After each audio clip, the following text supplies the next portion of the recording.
बिस्मिल्लाहिर्रहमानिर्रहीम। प्यारा ॿारो, अॼु असां ज़ुए अख़र जा आवाज़ पढ़ंदासीं। ज़ुए अख़र जे आवाज़नि मां लफ़्ज़ ठाहींदासीं ऐं लफ़्ज़नि खे जुमलनि में कमाणींदासीं ऐं उन्हनि जी माना ॼाणंदासीं। पर उन खां पहिरीं तव्हांखे उहे 3 लफ़्ज़ ॿुधाईंदासीं जंहिंजे लफ़्ज़ जी शुरूआत में ज़ुए जो आवाज़ु अचे थो, जंहिं लफ़्ज़ जे विच में ज़ुए जो आवाज़ु अचे थो, जंहिं लफ़्ज़ जे आख़िर में ज़ुए जो आवाज़ु अचे थो। उहे लफ़्ज़ आहिनि ज़ुहर, नज़म, ग़लीज़। इहे हुआ 3 आवाज़। हाणे तव्हांखे उहो लफ़्ज़ ॿुधाईंदासीं जंहिंजो कमेंट्स में तव्हां मतिलबु ॿुधाईंदा, उहो आहे मंज़ूम। अचो त हाणे ज़ुए अख़र जा आवाज़ लिखूं। ज़ुए तुए वांगुरु लिखिबो आहे। अलफ़ लिखी ऐं अध खां गोल छिके सिट ते आणिबुस ऐं मथां ज़बर ॾिबसि त आवाज़ु थींदो ज़। साॻे नमूने सां अलफ़ लिखी गोल ॾेई टुको हिकु ॾिबुसि मथां ऐं हेठां ज़ेर ॾिबसि आवाज़ु थींदो ज़े। अलफ़ लिखी मथां छिके गोल वांगुरु ऐं हेठि छॾिबुसि ऐं मथां पेश ॾिबुसि आवाज़ु थींदो ज़। ज़ुए खे पोयां अलफ़ मिलंदो, ज़ा थींदो ज़ा। ज़ुए खे पोयों वाह मिलाईंदासीं, आवाज़ु थींदो ज़ो। ज़ुए खे वाव सां गॾु ज़बर ॾींदासीं, आवाज़ु थींदो ज़ो। ज़ुए खे वाव सां गॾु पोयां वाव ॾेई ऐं मथां पेश ॾिबुसि त आवाज़ु थींदो ज़ू।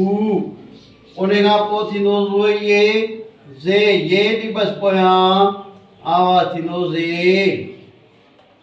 ज़ुए खे पोयों ये सां गॾु ज़बर मथां ॾिबी त आवाज़ु थींदो ज़े। ज़ुए खे पोयां ये मिलाए ऐं हेठां ज़ेर ॾिबसि त आवाज़ु थींदो ज़ी।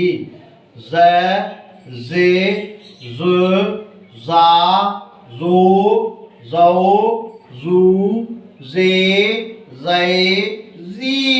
हाणे ज़ुए जे आवाज़नि जा लफ़्ज़ लिखंदासीं। ज़ुए जो ज़बर वारो आवाज़ आहे ज़रफ़। ज़रफ़ माना थां। ज़ुए जे ज़ेर वारो आवाज़ आहे। हिन जो आवाज़ लफ़्ज़ जे विच में अचे थो। अलफ़ ज़ेर ए, ज़ा ज़ेर ज़े, हे अलफ़ हा, रे पेशो र, इज़हार। उन खां पोइ आहे ज़ पेश वारो आवाज़। ज़ुए पेशो ज़, लाम पेशो ल, मीम पेशो म, ज़ुल्म। ज़ुल्म माना सितम। ज़ुए अलिफ ज़ा, लाम ज़ेर ले, मीम पेशो म, ज़ालिम माना ज़ुल्म कंदड़। लाम ज़बर ल, हे ज़ेर हे, ज़ुए वाज़ो, लहज़ो। वरी आहे ज़्वाद वा पेशा ज़ू। इहो बि विच में इस्तेमालु थो थिए। मीम ज़बर म,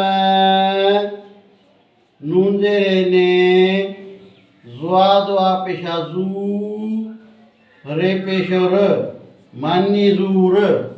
लाम ज़बर ल, हे ज़ेर हे, ज़ुए ये ज़े, लहज़े। वरी पोइ आहे ज़ुए ये ज़ेर ज़ी। इहो बि मुंड में आवाज़ु नथो ठहे, इन जे करे